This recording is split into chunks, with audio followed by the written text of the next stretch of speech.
Good morning, everyone. This is Ruth Petran.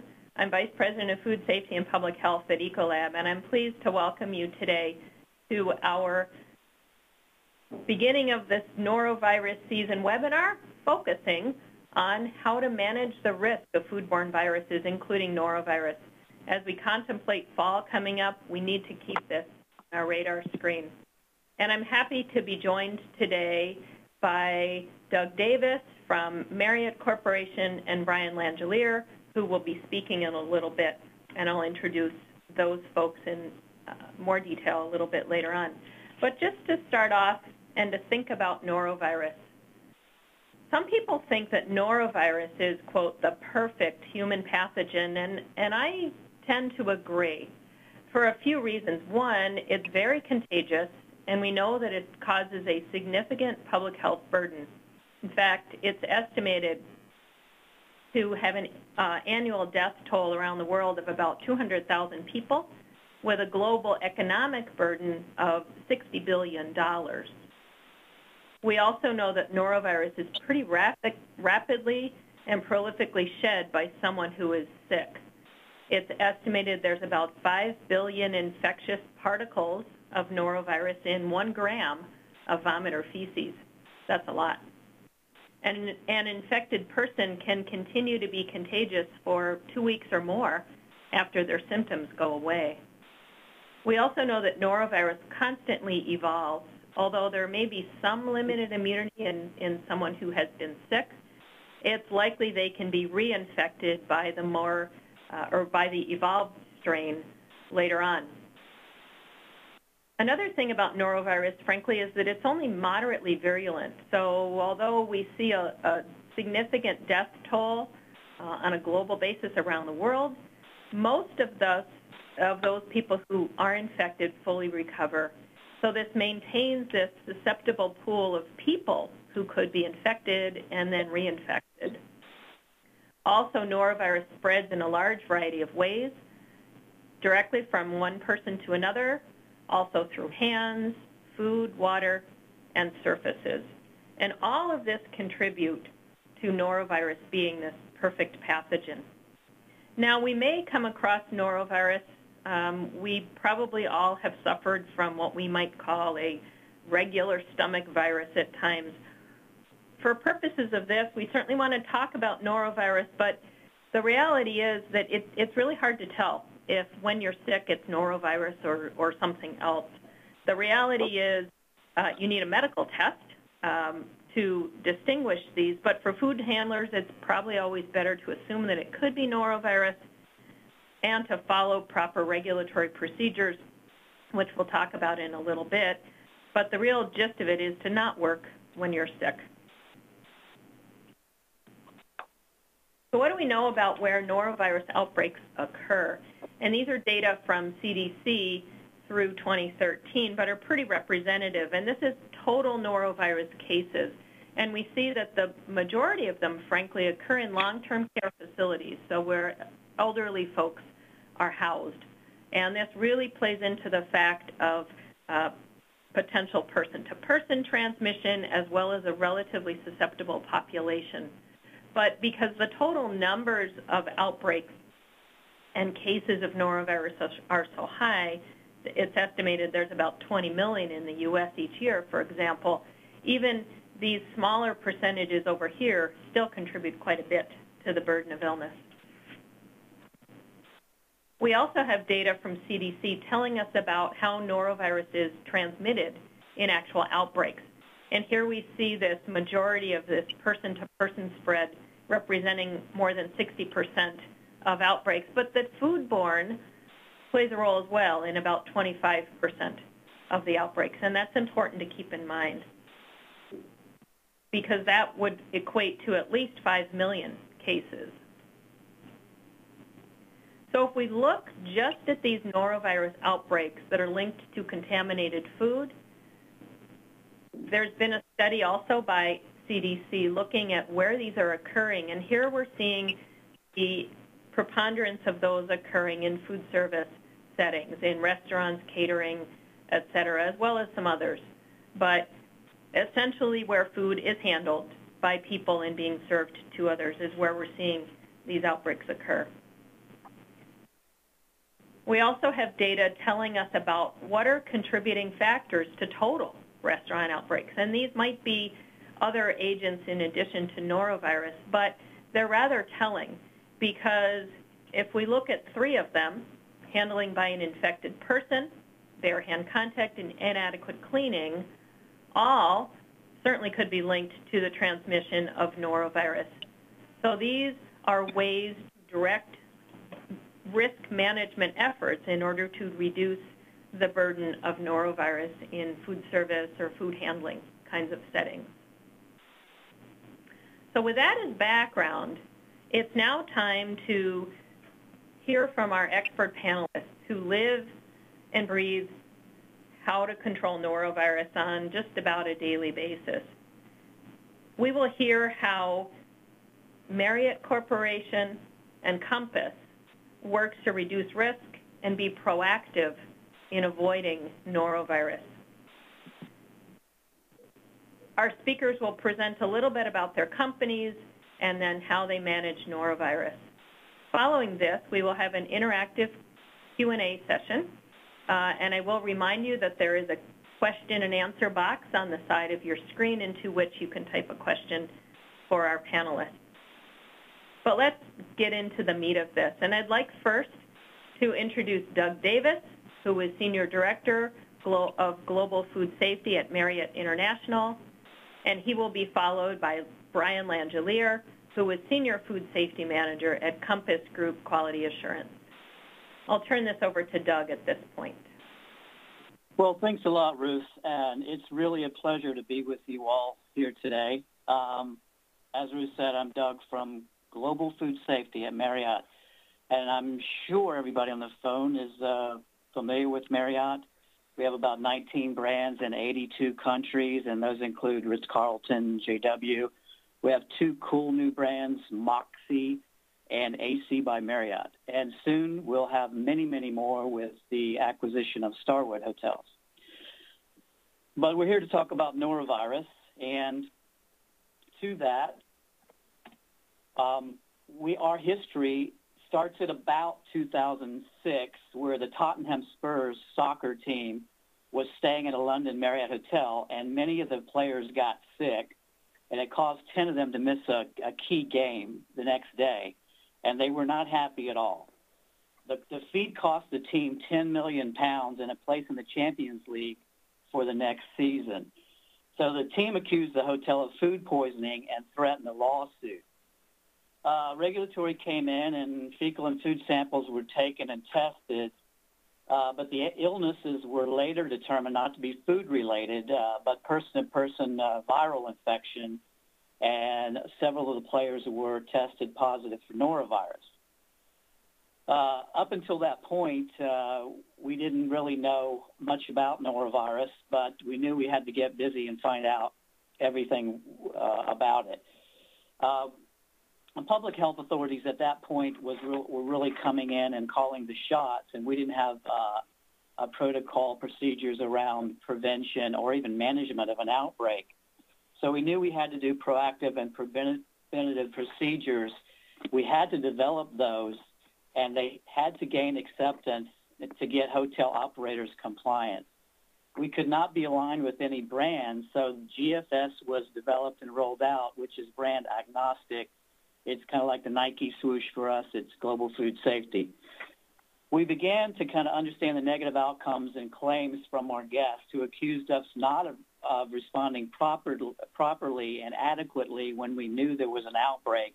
And that's where legally we got into trouble, as the source of outbreaks are typically not ascertained. So prevention and response became the 2 buckets that we had to address. In 2007, we developed a norovirus protocol for hotel operators, and that was to mitigate outbreaks and to stop the fallout from negative press and the expenses incurred with cleanup and disinfection, as well as employee training. In some of our bigger hotels, it could be $500,000 just to remediate all the rooms after an outbreak. That's a huge expense. Our restaurant operators are continually reminded to provide on-property training, including how the virus is transmitted and how to prevent the spread, including fomite survival. That, in other words, the virus survives, as Ruth said, on hard surfaces for weeks at a time. And so we had to alleviate that. Operators are then guided by a cause and effect chart that explains what they need to do when, in the case of vomiting and diarrheal events. And those that's actually mandated now by the 2013 Food Code. And that's on the slide now is that cause and effect chart, so operators can go on without having to comb through the whole entire protocol and find out what their situation is and how to respond to that.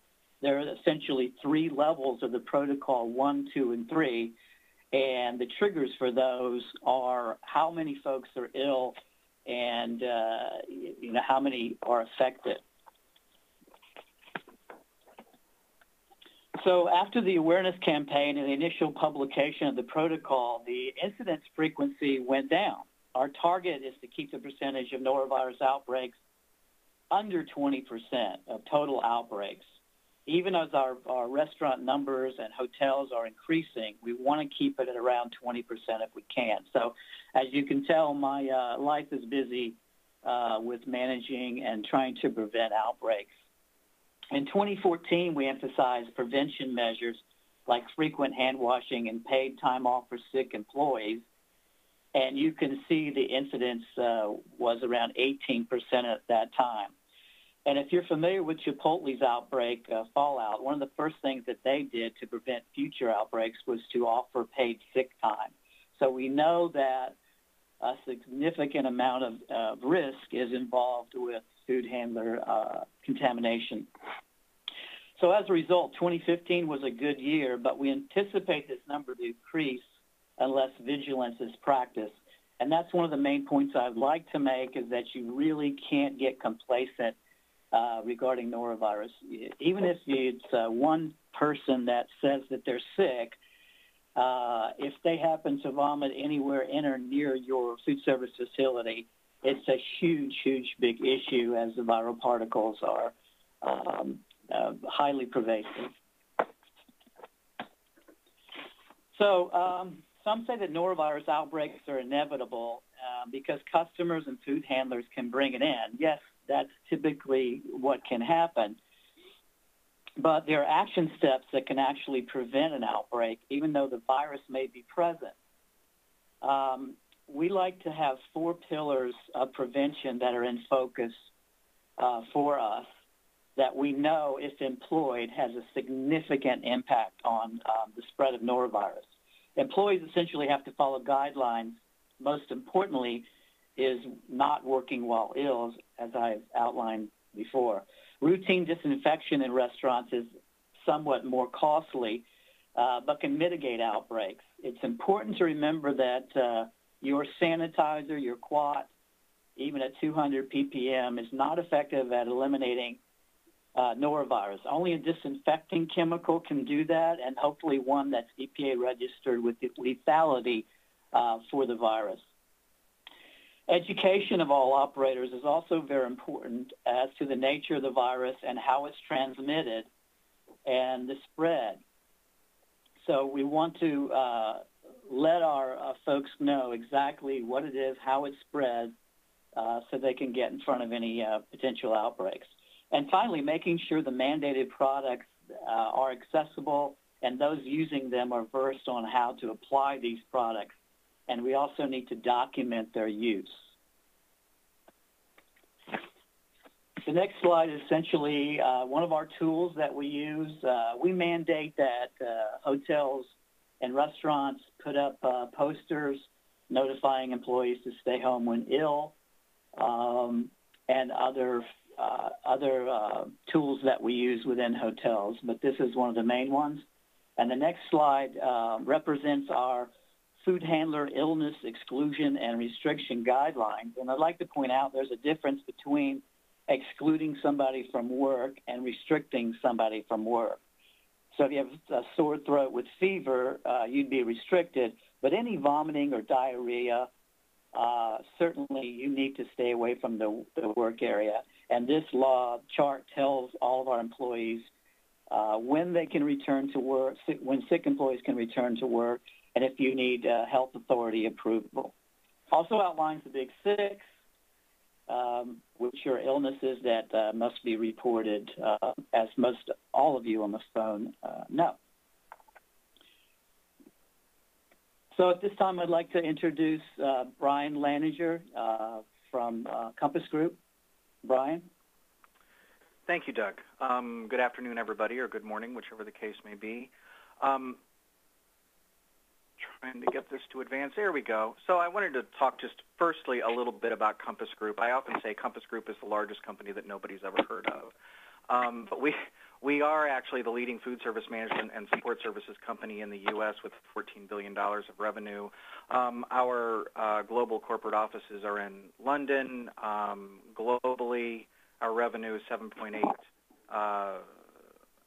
billion pounds annually as of 2015. So we're big. There's the point. The real point, though, is that our primary function in business is food service. And as you can see in this slide, we operate in just about any food service arena that you can imagine. As a contract food service provider, our typical operating method is in facilities and in buildings that we do not own, and we're dealing with facilities management companies or clients who manage the facilities themselves.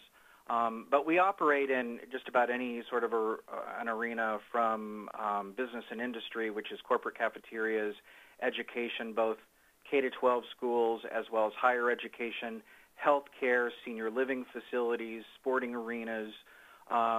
We also, Canteen Vending is our vending company, so it's the largest vending company in the country. Restaurants and museums and all different kinds of things. So these are the brands and sectors that we operate under, and you might recognize some of these. I think what's important in talking about our scope of business is that, all of these different settings have different elements that you have to manage from a viral reduction and viral control perspective. So when we get into the healthcare, senior living facilities, it's a completely different animal than a corporate cafeteria. And as if you remember from Ruth's pie chart early in the day or early in the deck, senior living had that great big piece of pie where these norovirus outbreaks are occurring, and that's quite true. And the unfortunate part in a senior living environment, and to some degree in healthcare, is that is the one environment where norovirus can really be deadly. And it's not because the virus is so wicked so much, as it goes on so long that people get dehydrated, and if they've got other health issues, that dehydration, the illness itself will just push them over the edge. So that's an important element of norovirus that you have to remember. As part of our normal routine operating procedures, we have a lot of things in place from an infection control perspective that all of our locations are following on a daily basis, which include employee health screening, surveillance, restriction, exclusion, as Doug was speaking about, and all of that is designed around being aware of the condition of all workers coming into the facility, having policies and procedures that if an employee becomes ill while they're working, how do you respond? Immediate response is required. You get them out of the environment. You disinfect that surface that they were working on. Typically, you would get rid of all of the food they were handling on that day to, mitigate any infection that they may or may not have. And as Ruth also said early in the deck, you don't really always know if this is norovirus or something else. It could be something completely not contagious. But norovirus is so infectious and spreads so quickly amongst a confined population that you don't want to take any chances, and you have to get those people out of the environment as quickly as possible. Secondarily, with employee health issues, there's typically, with most illnesses, and norovirus is one of them, there is a waiting period that your local regulations and federal regulations stipulate that you have to wait until that person is able to come back to work and handle food. So clearly, you have to follow all of those guidelines as well, and typically the waiting period is between 24 and 48 hours, depending on your jurisdiction. And if there's actually a norovirus outbreak going on in the community, oftentimes the local regulators will want that to be a little bit longer just to be on the safe side. In fact, last year we were dealing with a situation in a large metropolitan area, and there was a lot of norovirus going on in the community, and the local health department actually did extend their return to work time period from 48 hours to 72 hours as a precaution. So that does happen. The second operating procedure that is common for infection control, of course, is hand washing. But hand washing is easy to say, but what we're really trying to do, number one, is make sure that hands are thoroughly cleaned after using the restroom, coming to work, any time fecal oral pathogens could contaminate the hands, obviously. But also the second strategy around that is the prevention of bare hand contact with ready-to-eat foods. Those are all primary interventions with norovirus. Routine cleaning and sanitizing is also an intervention, though I would say it's probably not the primary intervention, but it certainly does play a role. And when we talk about routine cleaning and sanitizing, with regard to norovirus, what we're really talking about is making sure that your warewashing processes are working properly, dish machines, 3-compartment sinks, sanitizers, the hot water's at the right temperature, all of these sorts of things. These are the things that are really going to reduce the potential of spread of norovirus if it gets in your kitchen or in your environment. As a company, with regard to hand sanitizers, we don't promote those for food handler use, but we often do provide hand sanitizers for guest use, particularly in residential settings, higher ed, dorm, board feeding facilities, in the hospitals, in the schools, these sorts of things. Hand sanitizer is a common element that we do apply for guest use. So those are all of the preventative measures that we have to help us keep norovirus out of our environment, which typically it's going to come in with people. So we're trying to screen the health of people as they're coming into work for the day, monitoring their health status throughout the workday, and also putting a large burden upon the employee themselves to self-report. So we want our employees to be coming forward before they come to work to say, I've got a stomach thing going on. I don't think I should be working. And, of course, we have to teach our managers to not harass them with that when that happens, but, to take their word for it. And, okay, if you've got some vomiting, some diarrhea going on, you shouldn't be at work, so please stay home. Call me later today and let me know how you're doing and that sort of thing. That's the kind of interaction we want to have from a preventive perspective. Unfortunately, with norovirus, it does come into the environment in other ways, and one of the ways it comes in is through customers. We have customers that will bring it into the environment and leave it like a little surprise that will infect people 24 to 48 hours later, unfortunately. In those cases, we act very, very aggressively in our environments with our clients to eradicate this and really triage the situation and make sure that it's well under control. The first thing that we do as a company is we have a crisis management hotline that is staffed 365 days a year by my team through an on-call schedule, and I'm not saying it's 24 hours because we do sleep, but, we're monitoring incoming crisis calls, basically from 6 in the morning to 10 at night. And crisis calls can be anything from, I've got a complaint of foodborne illness to, to including norovirus complaints or similar complaints of things going around the environment. So there's always somebody there to get the ball rolling. Our response when we think a norovirus outbreak is beginning to occur, is beginning to emerge within the facility, is we immediately get into conference call meetings or whatnot with our clients, our facilities management team. we obviously involve the regulatory authorities. And folks, I got to tell you, that's so important. The regulators really can be such an asset to you when you think something like this is going on in your environment. It's not a gotcha situation whatsoever. If you think you have norovirus in your environment and you have an outbreak starting, getting a hold of your health department for guidance is one of the best things that you can do for yourself. Believe me, they are a great asset. They certainly are to us, and we always involve them in our interventions because they really support us in our infection control endeavors to keep this thing from getting out of hand, if that's what it is. And I also, from a crisis management perspective, we oftentimes will, when these things begin to emerge, even though we're still investigating what exactly is going on by, getting information from the customers who became ill or the client population that became ill, if it looks at all like it could be a person-to-person or an environmental virus that is infecting these people, we immediately will engage our infection control processes with our clients. And we also find we have to play the role of educator on infection control to our clients and our facilities management people because, frankly, they just don't know.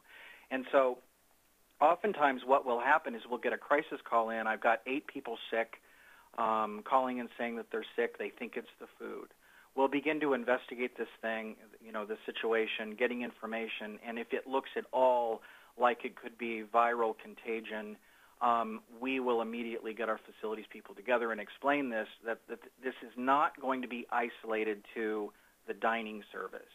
It also can be spread through the restrooms in the building, the hallways, the copy machines, the telephones, the computers, all of these sorts of things, or all of these sorts of places is where these things can be picked up. So we will give our clients on our facilities management group guidance on proper infection control processes and how to disinfect all of those areas that we're personally not responsible for. And that turns out to be a great partnership typically.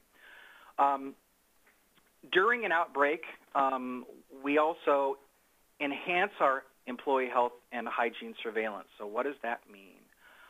Basically what that means is rather than putting the primary surveillance or screening of employee health on the employee to self-report, and the unit manager takes more of a passive role in, checking the condition of health of people as they're working when they come into work.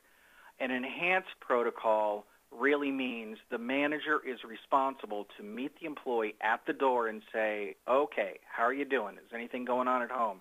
Any vomiting, any diarrhea, any fever, anything like that going on that I need to know about? So when we talk about enhanced surveillance, that's what we're talking about. Routine environmental disinfection.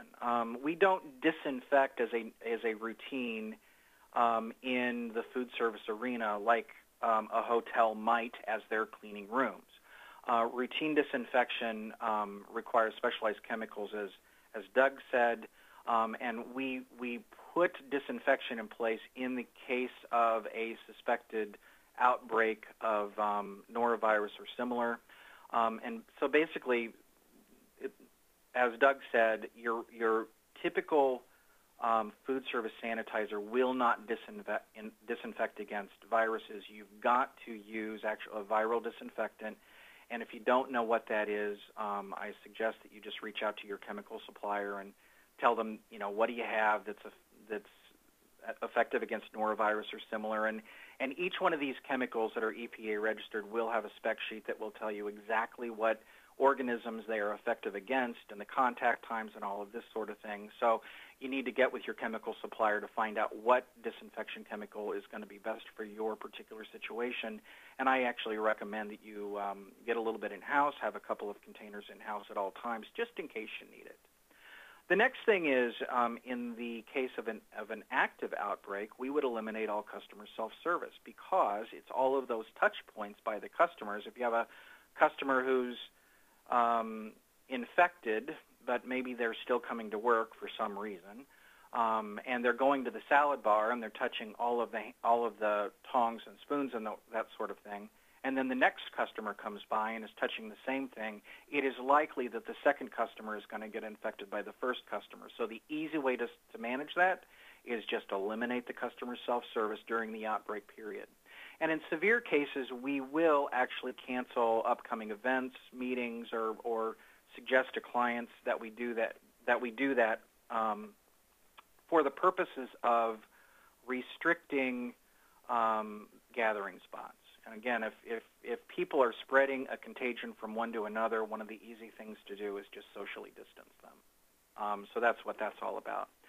Challenges in our environment kind of fall into two buckets. And the first one is the residential settings are really challenging with these issues.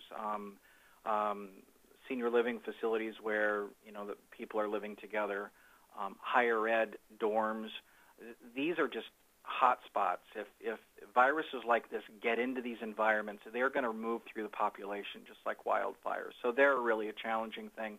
And as I say, oftentimes we end up, not so much in the healthcare arenas, but in the higher education arenas, we end up being educators for our clients and our facilities managers on how to control these things and what they should be disinfecting in the dorms and all of those areas, communal areas other than the food service. And, of course, that's also where your regulatory authorities will really help, because the regulatory authorities, the really good ones, will actually go to the dorms and they'll kind of walk through, this is a good spot, this is a good spot, and they'll give very good instruction to those folks on how to disinfect those areas.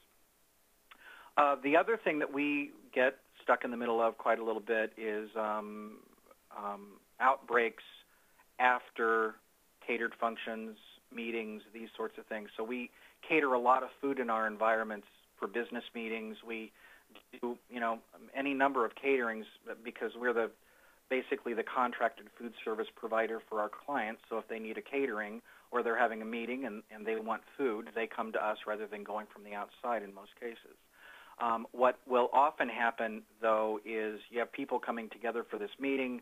One person, they're not feeling very well, but they're going to the meeting anyway. And again, they're going around touching the doorknobs, they're touching the tongs, the spoons on the food, even the tabletop, the back of the chairs.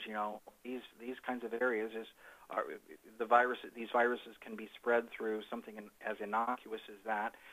And so they go to these meetings 24 to 48 hours later, guess what? Everybody's getting sick. So what is the commonality for the meeting? The commonality was the food. So it's not uncommon for people in these cases to think, oh my gosh, I got foodborne illness, when in fact they might actually be struggling with a viral infection. And again, get the regulators involved, go into your infection control plan, you disinfect the conference room, you make sure that everything that was used in that room was disinfected, and just work through it with customers on a case-by-case basis. But we find that that's a very common misunderstanding. Perfect example, this morning I was dealing with a school that has 9 teachers that are suddenly ill with gastrointestinal symptoms, and they thought it was yesterday's lunch. And while we are continuing to investigate the complaints with those 9 individuals, there aren't a lot of parallels to the food that we found so far. So we've immediately advised that school to go into their environmental disinfection protocol. We internally are disinfecting the school cafeteria and going into all of the enhanced strategies you see here on the bottom of this slide, while we continue our investigation, while we get the regulatory authorities involved for their guidance as well. So this is really pretty much how this unfolds. And during certain parts of the year, in the winter months in particular, this is a daily event for us. We're, as a national company with many, many locations and all different kinds of settings, we're dealing with this on a daily basis, unfortunately. So we've gotten pretty good at it, to tell you the honest truth. So that is pretty much our story on norovirus. Thank you. Thank you, Brian and Doug, for sharing very, very practical risk management tips for norovirus and really getting into, kind of how this impacts you on a day-to-day basis. I think that's really, really good information for our audience. Now it's time for questions, and I will remind you there's a box on the bottom of your screen, the lower right, into which you can type a question, and please do that if you'd like to pose something to the panel. We do have a few that have come in. A couple of questions have addressed, can copies of this presentation be made available? And yes, we will, and I will give you more information about that towards the end of this webinar. So stay tuned for that, but bottom line, you will be able to get copies, and we will have a recording available. So to jump into some of these questions now, and this is an early question relating to the fact that I talked about how inadequate cleaning is one risk factor for foodborne illness, and certainly those tied to restaurants as well. So the person is asking, how can you design, how can a good design help to improve cleaning results? So Bryan or Doug, do you have some thoughts on that relating to design and impacting cleaning? I will. I'll address it. I mean, you know, it's a tough question, but I would say that you have to follow the food code rules for surfaces being smooth and easily cleanable. That's the secret to it. And I think in our own business, we sometimes see our operators making their own equipment for for special reasons. Maybe they can't find something on the mass market, so they go to a stainless steel fabricator, and they are having something made to their specifications. And all of that's great, except for if you've got sharp corners, 90-degree angles on those things, or if there are little recesses in what they've had put together, it's not going to be an easily cleanable piece of equipment, and therefore could be a place for not only viruses but bacteria to hide and cause a problem later on. Great. Thank you, Bryan. Doug, here's one specifically for you, and the questioner is asking, what kinds of Hasit guidelines have you applied within your properties? And if we think about this in a from a norovirus perspective, what are some of the guidelines that you've put in place?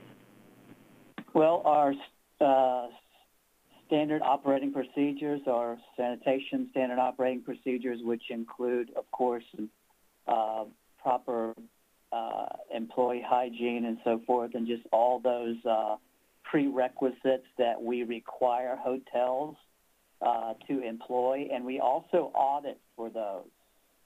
So all of those things that are related to our Hasit plan, our global Hasit plan, which is they're jurisdictionally made for all these hotels globally, they're all these requirements are followed and audited. That generally is what we do. Great. Yep. I know both of you talked about various kind of illness screening practices. Is there anything more to add to this besides, the attentiveness of the manager to their work crew and so on? Is there any more specific to talk about? At Marriott, we have stand-up meetings every morning with all the frontline employees, and we'll talk about norovirus. We'll talk about if someone is not feeling ill, what to do, or some family member perhaps is not feeling ill. We actually ask those kinds of questions to our employees to try to get out in front of it. Additionally, we talk to front desk employees who also report any guest illnesses before they get out of control.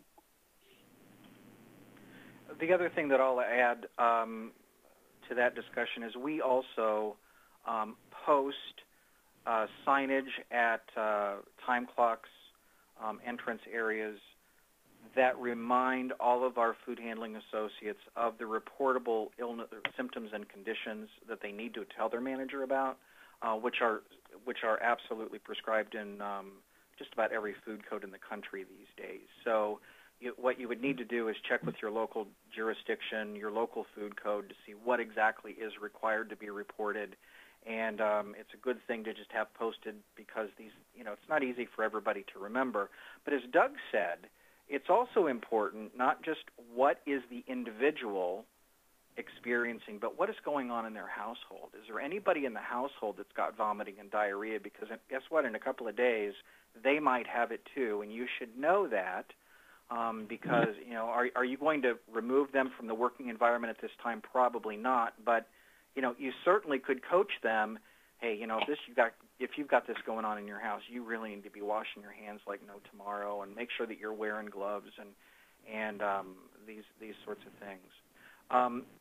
The other thing that we do that's probably a little bit unusual is we make sure that all new employees are screened before they're allowed to start work through a formal sign-off screening. So through their after receiving a conditional offer of a job, they are screened right there, and they sign off on a form saying that they're not experiencing any of these symptoms and conditions. And then when they're in their orientation, they sign off on an agreement stating that moving forward, if they were to experience these symptoms and conditions, or anybody in their household does, they will notify their manager immediately.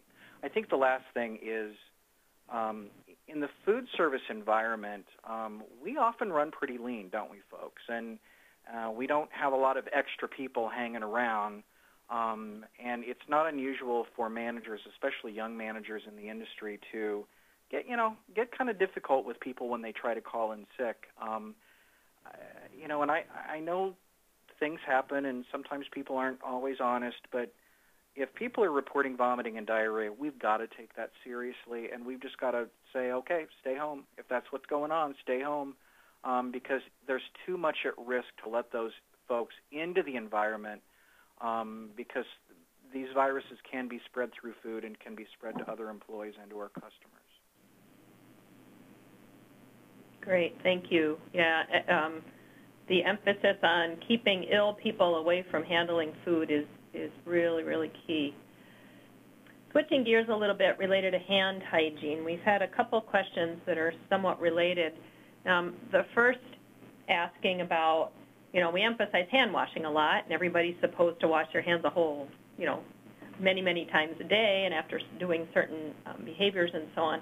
But in addition to that, why would we also, avoid bare hand contact? Is it, because it's an added measure of safety, or why would you want to do both?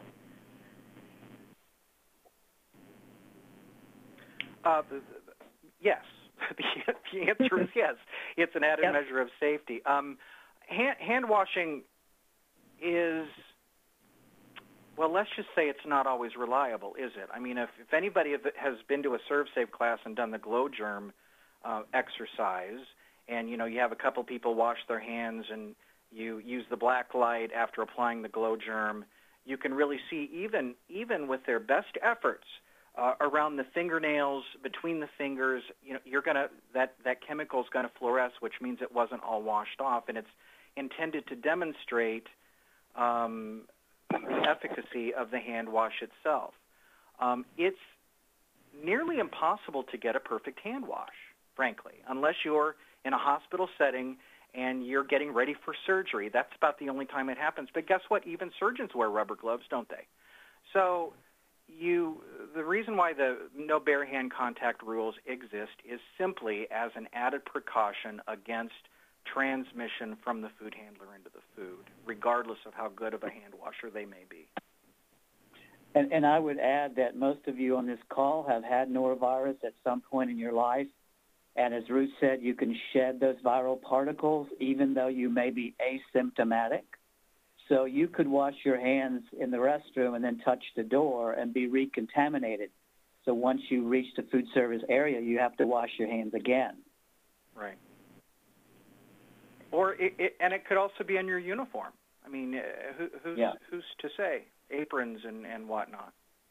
Yep. So we like to say not hand washing, we like to say frequent hand washing. How about hand sanitizer?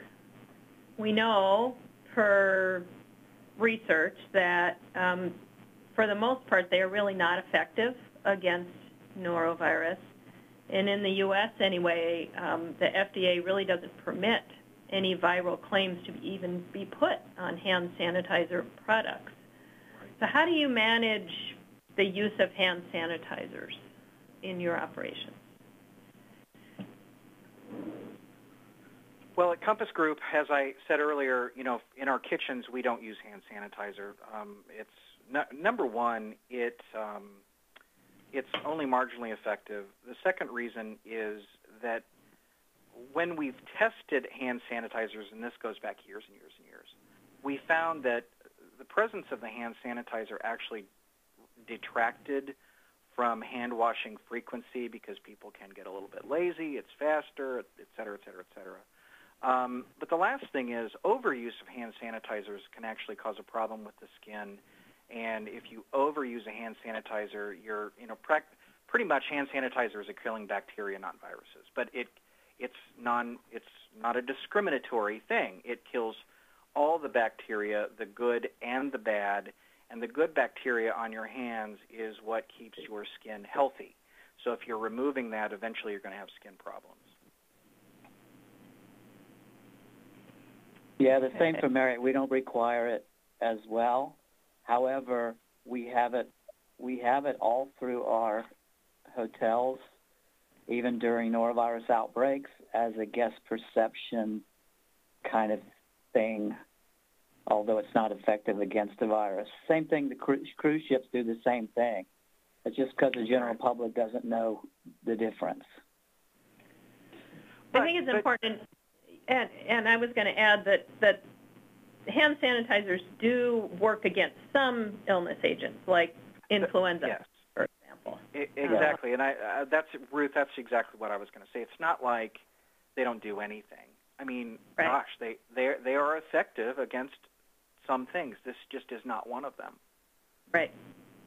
Yeah, so speaking from a norovirus perspective, we need to just be aware of the limitations of hand sanitizers, and that's why the emphasis needs to be on proper and really effective hand washing, but also thinking about bare hand contact and prohibiting that as well. A couple questions came in related to buffets. You know, they're rather common today in lots and lots of different settings, both, in hotels and in salad bars and in all kinds of cafeteria settings and so on. So real practical, how often do you switch out the utensils and wash those? And, if it was a situation where an outbreak is going on, how would you manage that buffet? Well, for Marriott, we do the same as Compass. We eliminate buffets as soon as we have a inkling of an outbreak. The second thing we do is mandate washing of utensils every 30 minutes. And what we call a buffet champion who looks after the buffet and makes sure that the areas are disinfected. Right. And we basically do the same thing. Earlier I said that, in really severe outbreak situations, we will eliminate self-service, which of course is true. In some cases, though, our clients will not let us do that for one reason or another. And if that is the case, we'll do exactly what Doug just said. We will have somebody go out there, switch the utensils every 30 minutes with something that's clean and sanitary. The best you can do. Yeah, there was a follow-up question, kind of to that point of sometimes it's near impossible to, eliminate a buffet because perhaps there isn't enough staff to do the service. Or it's their primary business function. Yeah. Yeah. So sometimes getting creative is a way to do that, and thanks for those comments. Right.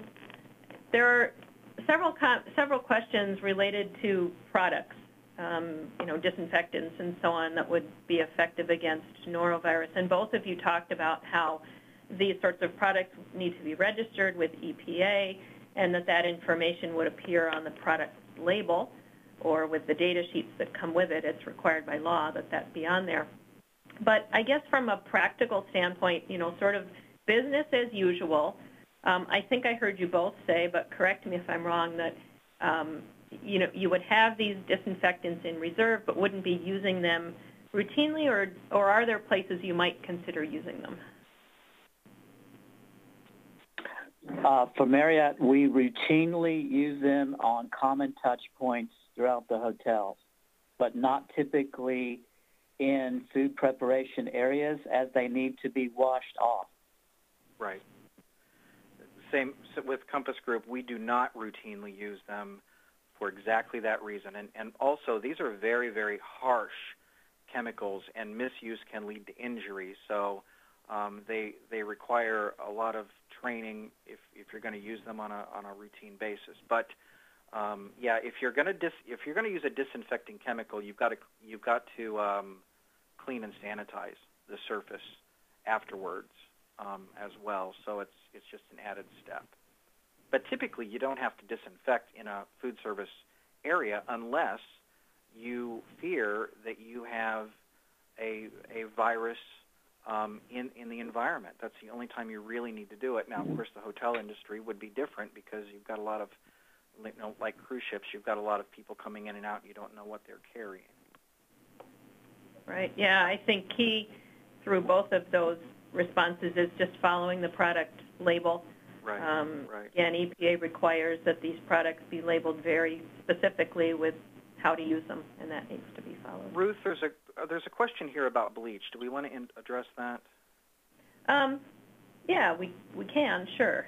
Okay. Do you want to?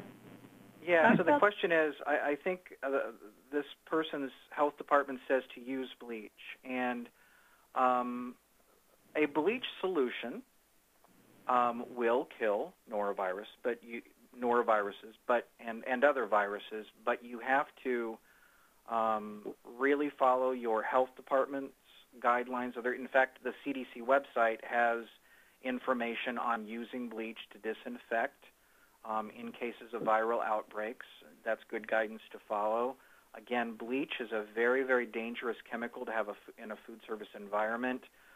We actually don't permit our operators to have bleach on a routine basis because of the hazard of it being mixed with other chemicals, ammoniated chemicals in particular, and the fumes that can let off, which are very noxious. But in those cases, the beauty of bleach, the reality is the beauty of bleach is it's readily available. And if you don't have a viral disinfectant in-house and you have something going on, each and every one of you can run to the grocery store and get a gallon of bleach. That's the beauty of it, but you have to use it with proper instruction. Definitely, I would agree. Just one last question here, and it ties things up, I think, related to, if there's an incident, a vomiting incident in your establishment, what's the response that you folks would take to those? And do you have a standard protocol for that? We do. At Compass Group, we have a standard. It falls into our biohazard cleanup protocol. It's a standard policy in our manual, and we actually utilize every one of our locations is required to actually keep on hand a biohazard cleanup kit, which includes a small bottle of disinfectant,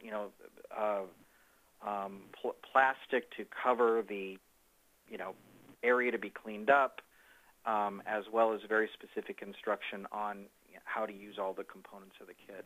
And that's probably the best thing that most restaurateurs can do is just have one of these kits, make sure that people are trained on it, and have a protocol that's followed surrounding it. Great. Well, we're up against time here, and thank you again, Doug and Bryan, and your respective companies for giving you up for this hour for all of us to learn a lot of really practical information, and it's much appreciated. So just to recap quickly, we know that norovirus is a significant illness. It's estimated to cause about 20 million cases each year in the U.S. causes various gastrointestinal type symptoms, and as we've heard, can spread rapidly in all kinds of populations and all sorts of settings, spreading quickly from person to person through hands, food, surfaces, etc. We know it's resilient, and it certainly can damage the reputation of a business if it's not managed. And I would like to say that, as we've heard, this really needs to be a call to action.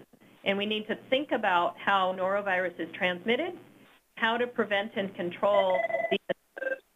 And this includes communication with associates on what their key role must be, managing norovirus, enforcing employee illness policies, and then also cleaning, sanitation, and disinfection and hygiene procedures, including hands, with your employees. So I do thank you for joining us. There will be a recording of this presentation available by this Friday. Also, if you're interested in getting a copy of the slides, a PDF of them, you can send an email to fsswebinars@ecolab.com. That's F as in Frank, S as in Sam, S as in Sam, and then the word webinars@ecolab.com, and we will send you a copy of the slides. Also, you will be sent a survey following today's webinar, and this is where you can request any CEUs. I did see a couple of questions related to that, and yes, we can provide that, but you will have to access the survey.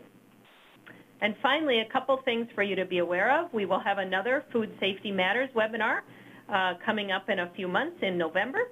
Please mark your calendars for that. And then more immediately, we will be doing a webinar in October on the 13th at the times shown related to influenza. Obviously, along with norovirus season, it is influenza season coming up pretty soon here, so Ecolab provides information related to this as well, and we hope you'll join us. But to all of you, thank you again for joining us today, and especially to Bryan and Doug for sharing information, and we look forward to seeing you at our next webinar. Thank you very much.